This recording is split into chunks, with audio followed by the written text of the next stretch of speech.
بسم اللہ الرحمن الرحیم الحمد للہ رب العالمین والصلاة والسلام علی سید الانبیاء والمرسلین محمد وآلہ وصحبہ اجمعین اما بعد فاعوذ باللہ من الشیطان الرجیم بسم اللہ الرحمن الرحیم ان عدت الشہور عند اللہ 12 شہرا فی کتاب اللہ یوم خلق السماوات والارض منها 4 حرم ذالک الدین القیم صدق اللہ العظیم۔ عزیز بزرگوں، اسلامی نیا سال کل گزشتہ سے شروع ہو چکا ہے۔ سن ہجری 1445 شروع ہو چکی ہے، یعنی اللہ کے رسول صلی اللہ علیہ وسلم کو ہجرت کیے ہوئے مکہ المکرمہ سے مدینہ المنورہ جاتے ہوئے 1445 سال ہو چکے ہیں۔ ایک مسلمان کی مسلمان ہونے سے کے اعتبار سے کم از کم اتنی ذمہ داری ضرور بنتی ہے کہ اس کو اسلامی تاریخ، اسلامی مہینے اور اسلامی سال کا اس کو علم ہونا چاہیے۔ ہمیں معلوم ہی نہیں ہوتی اسلامی تاریخ کیا ہے، اسلامی کون سا سال چل رہا ہے، اسلامی نیا سال شروع ہوا ہے تو کیا دوسری مذہبوں کے اور قوموں کے جو سال شروع ہوتے ہیں اس طریقے پر ہمارا سال شروع ہوتا ہے، ہمیں کیا مبارکبادیاں دینی ہیں، کیا جشن منانے ہیں۔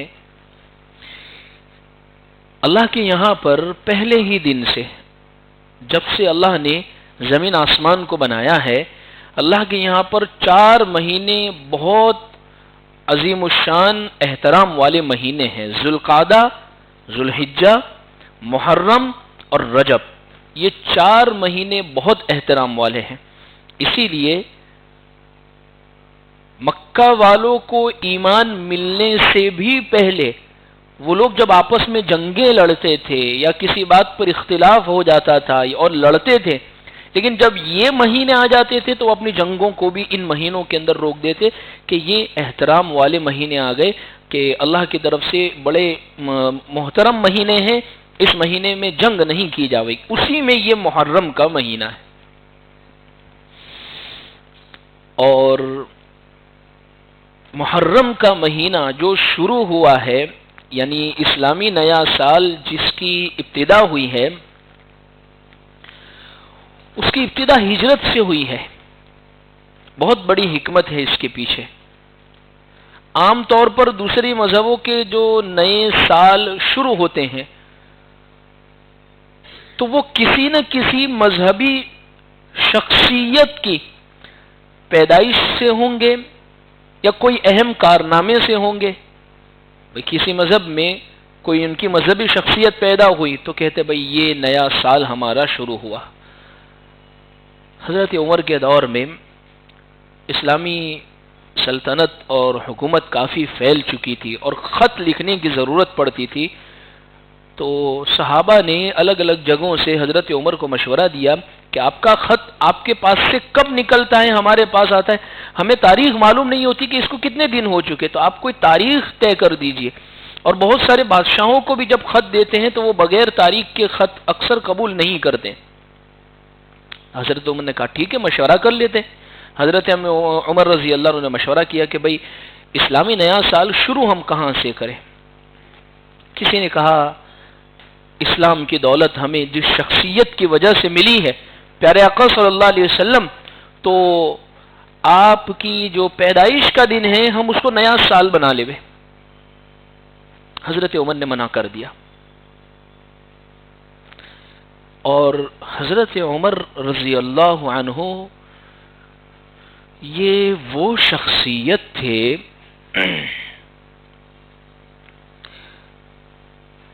جن کے بارے میں اللہ کے نبی صلی اللہ علیہ وسلم نے فرمایا کہ یہاں حضرت عمر کی کوئی رائے آتی ہے اور اللہ قرآن کی آیت ویسی کے ویسی اتار دیتے ہیں۔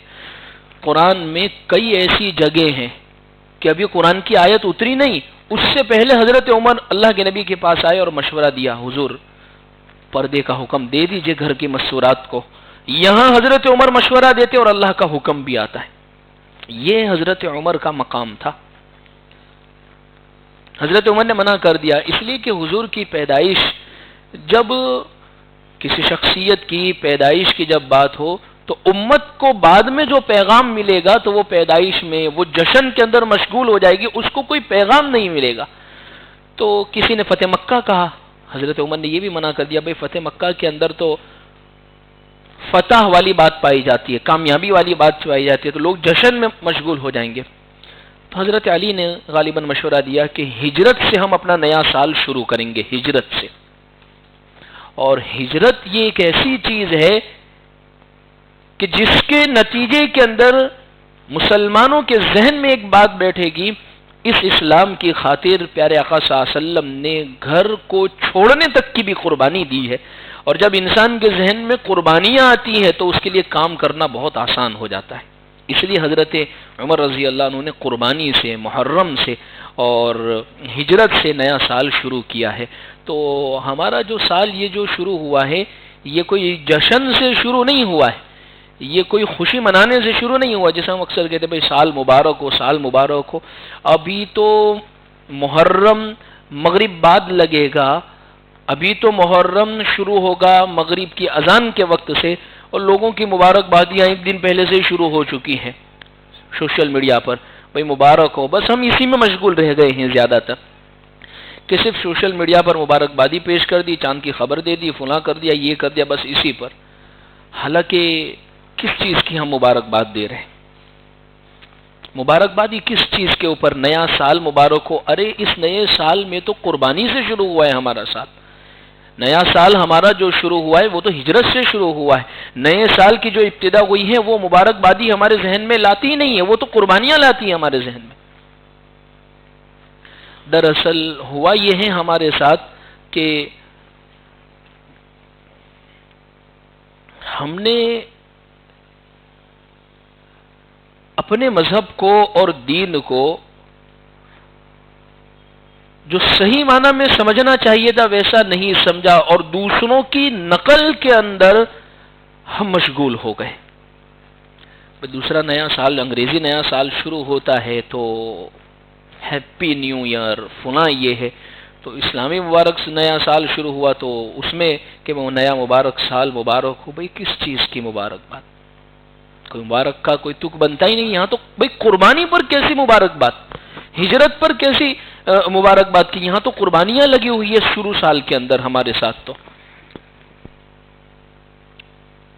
الغرض عزیز بزرگوں، اللہ تبارک و تعالی نے یہ اسلامی سال ہمیں عطا فرمایا، اس کو یاد رکھنا تاریخ کو کم از کم ہمارے ذمہ یہ بنتا ہے فرض کفایہ ہے. فرض کفایہ کا مطلب یہ ہے کہ کچھ لوگوں کو تو اس کا مکمل علم ہونا چاہیے. آج پہلی تاریخ ہے اور اسلامی 12 مہینوں کے نام اور کون سا سال چل رہا ہے، ہجرت کو کتنے، یہ کم از کم کچھ لوگوں، اگر کسی کو نہیں معلوم ہوگی تو سب گنہگار ہوں گے. اس لیے کہ ہماری ساری عبادتیں جو جڑی ہوئی ہے وہ اسی سال سے جڑی ہوئی ہے. بھئی ہم عید جو بناتے ہیں تو وہ اردو مہینے اور اسلامی مہینے کے اعتبار سے ہی بناتے ہیں. بقرعید ابھی گئی ہے تو اسلامی مہینے کے اعتبار سے بناتے ہیں. حج جو کرتے ہیں وہ اسلامی مہینے کے اعتبار، ہماری ساری عبادتیں اس کے ساتھ جڑی ہوئی ہے. لہذا یہ تو یاد رکھنا ہماری شرعی ذمہ داری بنتی ہے. ایک بات تو یہ. دوسری بات یہ محرم کا سے نیا سال شروع ہوا ہے، کرنا کیا ہے؟ کرنا ایک تو یہ ہے کہ روزہ رکھنے کا اہتمام کرے. اس میں 10ویں تاریخ کا روزہ رکھے، اس کے ساتھ 9ویں کا ملا لیا یا 10ویں کے ساتھ 11ویں کا ملا لیا تو بہتر ہے. اس لیے کہ رمضان کے بعد سب سے فضیلت والے اگر کوئی روزے ہیں اللہ کے نزدیک تو وہ محرم کے روزے ہیں، جو اللہ کے نزدیک بہت اونچا مقام رکھتے ہیں یہ محرم کے مہینے میں. تو پھر ایک ظاہر سی بات ہے کہ جس دن اللہ کے نبی نے روزے کا حکم ہی دے دیا ہے، روزہ رکھنے کو ہی کہہ دیا ہے، تو پھر وہاں سبیل لگانا، پانی پلانا، شربت پلانا، جوس پلانا، کھانا کھلانا وہاں کیسے آئے گا؟ بھئی اس دن تو ہمیں روزہ رکھنے کا حکم دیا گیا ہے. لیکن مسلمان اتنا بھولا بالا. حضرت حسین رضی اللہ عنہ چونکہ پیاس سے جان دے دی تو ان کی یاد کے اندر سب کو پانی پلانا اور سبیل پلانا اور یہ لگانا اور فلاں لگانا. ارے یاد رکھنی ہے تو پھر روزہ رکھ کے یاد کیا جاوے کہ حضرت حسین بھی روزے کی حالت میں تھے. لیکن یہی ہوا ہے ہمارے ساتھ کہ دین کا جو صحیح مفہوم اور مطلب ہے وہ بدل دیا گیا ہے، لہذا اس دن روزہ رکھنے کا ہمیں حکم دیا گیا ہے. ہمارا جو نیا سال شروع ہوتا ہے اور سال کی جو پہلی تاریخ ہے یکم محرم، 1 محرم، عجیب بات یہ ہے کہ کل گزشتہ 1 محرم تھا اور کل ہی کے دن ایک ایسا واقعہ گردش کرنے لگا ہندوستان کے اندر کہ واقعی مجھے حضرت عمر کے انصاف کی یاد آ گئی. جیسے منی پور کا جو واقعہ پیش آیا ہے، ایک عورت کو برہنہ کر کے پورے گاؤں پوری بستی میں گھمایا گیا ہے. حضرت عمر کا انصاف یاد آ گیا، حضرت عمر کا دور حکومت یاد آ گیا، حضرت عمر رضی اللہ عنہ نے کیا پیغام دیا تھا. نیا سال ہمارا جو شروع ہوتا ہے وہ حضرت عمر کی شہادت سے شروع ہوتا ہے. حضرت عمر رضی اللہ عنہ یہ وہ شخصیت ہے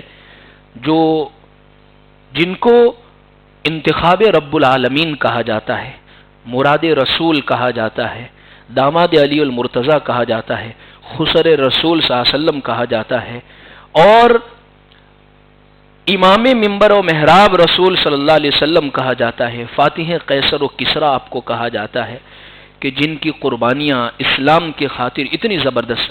ایک طرف حضرت عمر رضی اللہ عنہ کا دور حکومت، شاندار دور حکومت، انصاف ایسا قائم کر دیا حضرت عمر رضی اللہ عنہ نے. لکھا ہے کتابوں کے اندر، ایک عورت حج کے لیے آتی ہے، اکیلی اونٹ پر سوار ہے، اکیلی اونٹ پر سوار، اور اس کے ہاتھ میں سونے کا ڈلا ہے اور وہ یوں اچھالتے ہوئے آتی ہے اور وہ مکہ سے کئی 100 کلومیٹر دور ہے، لیکن راستے میں اس کے سونے کی طرف یا اس عورت کی طرف کوئی نگاہ اٹھا کر دیکھنے والا نہیں ہوتا ہے. یہ انصاف تھا حضرت عمر رضی اللہ عنہ کا. ایک مرتبہ ایک عورت جا رہی تھی، راستے کے اندر اس کی اونٹ کی لگام کسی نے پکڑ لی. وہ عورت کہنے لگی یا تو حضرت عمر رضی اللہ عنہ وفات پا چکے ہیں یا آپ ہی حضرت عمر ہے، ورنہ اس وقت کسی کی ہمت نہیں ہے کہ میرے اونٹ کی لگام پکڑ لے. یہ دور حکومت تھا حضرت امیر المومنین، مراد رسول، خلیفہ ثانی، شہید منبر و محراب حضرت عمر رضی اللہ عنہ کا. دیکھیے، جب کوئی شخصیت اتنی عظیم ہوا کرتی ہے، جب کسی کا مقام اتنا زبردست ہوتا ہے، جب کسی کا رعب اتنا زبردست ہوتا ہے، تو بعض مرتبہ ایسا لگتا ہے کہ اس کے سامنے کسی کے بولنے کی ہمت بھی نہیں ہوتی ہوگی. پھر ایسا نہیں ہے. حضرت عمر رضی اللہ عنہ کا جو 12.25 یا 12.5 سال کا دور حکومت تھا، جہاں ایک طرف حضرت عمر نے یہ انصاف قائم کر دیا تو دوسری طرف یہ عالم تھا کہ آپ کی حکومت کے اندر ایک عورت بھی کھڑی ہو کر حضرت عمر رضی اللہ عنہ کو ٹوک سکتی تھی. اور واقعہ لکھا ہے کتابوں کے اندر کہ ایک مرتبہ اصل میں حضرت عمر کے دور میں مہر کے معاملے میں بہت زیادہ غلو ہونے لگا. یعنی لوگ بہت بڑا چڑھا کر مہر دینے لگے. بھئی بہت بڑا چڑھا کر کیا مطلب؟ حضور کے جو عام مہر تھے، حضور کا جو عام مہر اور ایک حضور کا جو خاص مہر تھا، اس سے بھی کہیں زیادہ. بھئی حضور کے عام مہر کیا تھے؟ حضور کے عام مہر تھے 500 درہم، یعنی جس کو یوں کہہ سکتے ہیں کہ مہر فاطمی کے لگ بھگ 1.5 کلو چاندی کے آس پاس یہ حضور کے عام مہر تھے.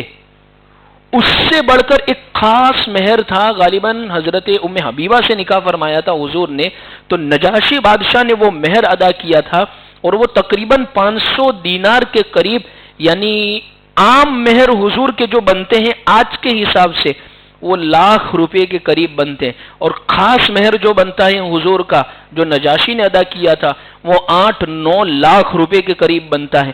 اس سے بھی کہیں زیادہ لوگ مہر کے اندر مبالغہ کرنے لگے تھے حضرت عمر کے دور میں. یعنی 10 لاکھ 15 لاکھ 20 لاکھ روپے مہر یہ چلتا تھا. تو حضرت عمر نے یہ کہہ دیا کہ اس سے زیادہ اب کوئی بھی مہر نہیں دے گا. تو ایک عورت مجمع میں سے کھڑی ہو گئی کہ امیر المومنین آپ کون ہوتے ہیں اس حکم پر روک لگانے والے جس کو قرآن میں اللہ نے فرمایا وَآتَيْتُمْ إِحْدَاهُنَّ قِنْطَارًا، جب تم کسی سے نکاح کرو اور قنطار یعنی مہر ادا کرو، جب اللہ نے اس کی پابندی نہیں لگائی ہے تو آپ کون ہوتے ہیں؟ فسکت عمر وکان وقافا عند کتاب اللہ، حضرت عمر خاموش ہو گئے، اور حضرت عمر رضی اللہ عنہ اللہ کی کتاب کے سامنے جھک جانے والے تھے، نہیں کہا کچھ بھی اس کے آگے. یہ حضرت عمر رضی اللہ عنہ کا مقام تھا. تو حضرت امیر المومنین حضرت عمر رضی اللہ عنہ کا اتنا زبردست انصاف تھا. حضرت عمرو بن عاص اتنا زبردست مقام ہے کہ ان کو فاتح شام کہا جاتا ہے، حضرت عمرو بن عاص کو، اور بہت اونچا مقام ہے صحابہ میں. حج کا موقع تھا، ایک شخص حضرت عمر کے پاس آیا اور کہا امیر المومنین آپ ہمارے درمیان میں انصاف نہیں کرتے، بھئی کیا معاملہ پیش آ گیا؟ فرمایا امیر المومنین بات دراصل یہ ہے کہ عمرو بن عاص کے جو بیٹے ہیں، عمرو بن عاص جو آپ کے گورنر ہیں ان کے بیٹے ہیں، انہوں نے ہمارے ساتھ ظلم کا معاملہ کیا ہے. حضرت عمر رضی اللہ عنہ نے کہا کہ فوراً عمرو بن عاص کے بیٹے کو طلب کیا جائے، بلایا ہے. آج کے دور حکومت میں کوئی وہ شخص جو گورنر اور حاکم وقت کا نمائندہ ہو اور جس کی حکومت چل رہی ہو، اس کا کوئی قریبی شخص ہو اور اس نے نہیں، اس کے بیٹے نے، اس کے رشتہ دار نے کوئی ظلم کیا ہو اور اس طریقے پر طلب کیا جائے، سب کے سامنے، لوگوں کے سامنے حضرت عمر نے بلایا. اور حضرت عمر نے فرمایا تھوڑی دیر کے بعد نہیں، ساتھ میں اس کے باپ کو بھی بلاؤ، عمرو بن عاص، اور فرمایا اس کو بھی مارنا ہے اور ان کے باپ کو بھی 2 رسید کرنی ہے، کیونکہ اس کو جو جرأت ہوئی ہے اس ظلم کے کرنے پر اس وجہ سے ہوئی ہے کہ اس کا باپ جو ہے وہ گورنر کے عہدے پر فائز ہے. وہ شخص جو شکایت لے کر آیا تھا وہ تو خاموش ہو گیا اور اس نے حضرت عمر سے کہہ دیا امیر المومنین میرا انصاف ہو گیا، آپ نے کر دیا میرے درمیان میں انصاف. اتنی بڑی بات اور اتنے اس شخصیت کو یہ کہی جا رہی ہے جو صحابی رسول ہے، اس شخصیت کو کہی جا رہی ہے جو گورنر کے عہدے پر فائز ہے، اس شخصیت کو کہی جا رہی ہے جن کا ایک مقام ہے. لیکن حضرت عمر رضی اللہ عنہ کا انصاف یہ تھا جو بہت شرمسار، انسانیت کو واقعی شرمسار کر دینے والا یہ حادثہ اور یہ واقعہ ملک ہندوستان کے ایک علاقے کے اندر، منی پور کے اندر پیش آیا، پورے ملک ہندوستان کو شرمسار جس نے کر دیا ہے. اس لیے بار بار یہ اکثر میں ایک بات کہتا ہوں، قانون اگر سخت ہو اور انصاف کے ساتھ اگر حکومت ہو تو کسی شخص کی یہ جرأت نہیں ہوگی کہ وہ قانون کو اپنے ہاتھ میں لے. یہ شہادت عمر رضی اللہ عنہ اور امیر المومنین کی جو شہادت جس دن ہوئی ہے، یہ اللہ کے نبی بعض مرتبہ حضرت عمر کو دیکھ کر مسکراتے ہیں. فرمایا عمر آپ تو وہ ہیں کہ جس کو دیکھ کر شیطان بھی اپنا راستہ بدل لیتا ہے. حضرت عمر کا رعب یہ تھا، حضرت عمر کا مقام یہ تھا. اس لیے حضرت ابوبکر صدیق رضی اللہ عنہ نے فرمایا کہ اللہ اگر مجھ سے پوچھیں گے تو میں یہ کہوں گا کہ اللہ میں اپنے بعد بالکل صحیح شخص کو اپنا نائب اور خلیفہ بنا کر آیا ہوں جو اس گدی کے میں اور جو اس دور حکومت کے اور اس امت کو سنبھالنے کا صحیح معنی میں مستحق ہے، اور وہ امیر المومنین حضرت عمر بن خطاب رضی اللہ عنہ ہے.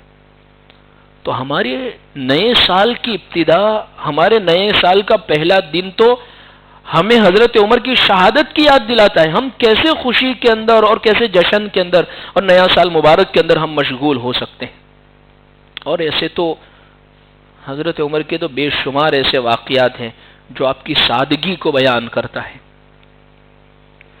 فلسطین فتح ہو چکا ہے اور حضرت عمر اس کا چارج لینے کے لیے جا رہے ہیں صرف کہ اس کا چارج ہاتھ میں لے ہوئے اور اس کی ترتیب بنانی ہے. لیکن ایسے جا رہے ہیں، آپ اکیلے ہیں، ایک سواری ہے اونٹ اور ساتھ میں ایک خادم ہے، اور تھوڑا بہت راستے کا سامان ہے کھانے پینے کے لیے. اب سامان اونٹ پر رکھا ہوا ہے تو دو لوگ بیٹھ نہیں سکتے، تو باری باری اونٹ کے اوپر سوار ہو رہے. اور جب فلسطین کے اندر داخل ہوتے ہیں تو غلام جو آپ کا ساتھ میں ہے وہ سوار ہے. یہ تواضع ہے امیر المومنین کی. تو یہ کہتے ہیں نا اولئک آبائی فجئنی بمثلہم اذا جمعتنا یا جریر المجامع، کہ اسلامی تاریخ کے یہ سنہرا دور، کہ انصاف کا یہ عالم تھا اور انصاف کا یہ وہ دور تھا سنہرا. تو الغرض عزیز بزرگوں، اسلامی نیا سال جو شروع ہوتا ہے قربانیوں سے شروع ہوتا ہے، جشن اور ماتم اس میں نہیں ہے. اسی طریقے سے اس میں روزہ رکھنا ہے. ہاں ایک ضعیف سی روایت میں یہ بات مل جاتی ہے، من وسع علی عیالہ یوم عاشوراء، کہ عاشورہ کے دن اپنے گھر والوں پر دسترخوان وسیع کرنا، تو وہ افطاری میں ہے یا سحری کے اندر ہے، کیونکہ پورا دن تو روزے میں ہوگا، تو وہ افطاری میں دسترخوان، تو اللہ تبارک و تعالیٰ پورے سال اس کو روزی کے اندر برکت اس کو عطا فرمائیں گے.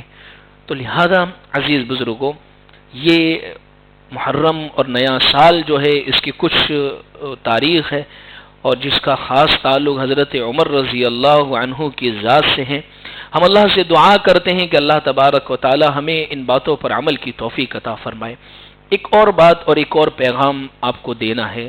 تنظیم علماء احمد آباد، شہر احمد آباد کے علماء کے جو بڑے بڑے ذمہ داران ہیں، ان کی ابھی 2-3 دن قبل میٹنگ ہوئی، اور ملک میں جو ابھی خاص طور پر جو ایشو جو چل رہا ہے یو سی سی کو لے کر، جو میں نے مستقل 2 ہفتے تک آپ کے سامنے میں نے اس کے متعلق بیان کیا کہ یونیفارم سول کوڈ ہے کیا، مسلم پرسنل لا یہ ہے کیا، یونیفارم سول کوڈ یہ ملک کو کس طریقے پر یہ نقصان دے گا، اور اس کے کیا. تو اس کے لیے لا کمیشن نے ملک ہندوستان سے تمام لوگوں کی رائے مانگی ہے. تو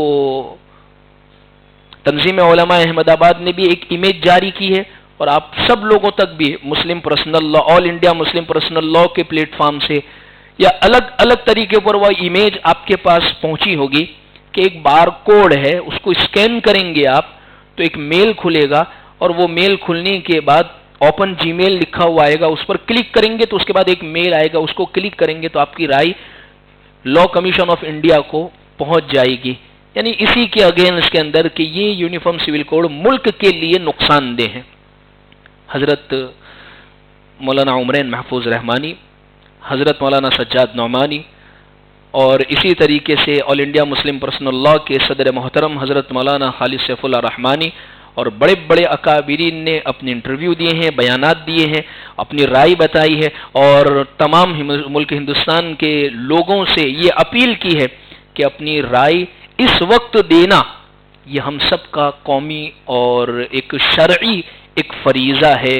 لہذا ہم سب کی یہ ذمہ داری بنتی ہے کہ موبائل چلانے کے اندر ہم میں سے اکثر لوگ ماہر ہیں، جانتے بھی ہیں، تو گھر کا جو نوجوان فرد ہو، نوجوان جو لڑکا ہو، وہ اپنے گھر کے جتنے بھی موبائل کے ذریعے سے لا کمیشن کو اپنی رائے ضرور پہنچاوے، اس لیے کہ اس وقت یہ تقاضا ہے اور اس وقت اس چیز کی ضرورت ہے. جیسے بہت سارے احباب یہ بھی کہتے ہیں کہ جیسا میں نے گزشتہ بھی آپ کے سامنے ذکر کیا ہے کہ ابھی اس کا ڈرافٹ تیار نہیں ہوا ہے، ابھی اس کے متعلق بحث نہیں آئی ہے، لیکن جب یہ چیز تیار ہو جاوے گی پھر رائے دینے کا کوئی مطلب حاصل نہیں ہوگا. ابھی یہ وقت ہے کہ ابھی ہم اس کے لیے جو کر سکتے ہیں، اپنی رائے لا کمیشن آف انڈیا کو جو بھیج سکتے ہیں، تو اس کے ہم خاص طور پر فکر کریں. اور دیکھیے ہمارے لیے اس وقت ایک جو مضبوط پلیٹ فارم ہے وہ ہے آل انڈیا مسلم پرسنل لا، جو خاص طور پر مسلمانوں کے پرسنل لا کے لیے جو بنا ہے. اس کے تمام اکابرین اور بڑے بزرگوں کی یہی رائے ہے کہ ہم سب اپنی رائے لا کمیشن آف انڈیا کو ضرور بھیجیں. جو ای میل کے ذریعے سے بھیج سکتے ہیں، جی میل کے ذریعے سے بھیج سکتے ہیں، وہ اس کی فکر کرے، یا جو اس کے ذریعے سے نہیں بھیج سکتے ہیں تو خط بھی گردش کر رہا ہے کہ وہ خط لکھا ہوا ہے، صرف آپ اپنا نام اور ایڈریس لکھ کر وہ پتے پر بھی آپ بھیج سکتے ہیں. اس کی ہم فکر کریں گے انشاءاللہ. تو تو یہ ملک کی سالمیت کے لیے، ملک کے اتحاد کے لیے اور ملک کے لیے یہ بہتر انشاءاللہ ثابت ہوگا، اور ہمارے اکابرین کی جو قربانیاں ہیں، جو ان کی فکریں ہیں، وہ انشاءاللہ بہترین طور پر نتیجہ خیز ثابت ہوگی۔ لہذا عزیز بزرگوں، اللہ سے ہم خاص طور پر یہ دعا بھی کرتے ہیں کہ اللہ تبارک و تعالی ہم تمام کو اس وطن عزیز کے اندر آخری سانس تک اسلام کی پوری شناخت اور پہچان کے ساتھ ہمیں جینے کی، مرنے کی، زندگی گزارنے کی، اسلام کے ایک ایک حکم پر عمل کرنے کی اللہ ہم سب کو توفیق عطا فرماوے، اور اللہ تبارک و تعالی ہم تمام کو بالکل صحیح سالمیت کے ساتھ اس ملک کے اندر ہم سب کو باقی رکھے۔ اللہ تبارک و تعالی ہمیں ان باتوں پر عمل کی توفیق عطا فرمائے۔ وآخر دعوانا ان الحمد للہ رب العالمین۔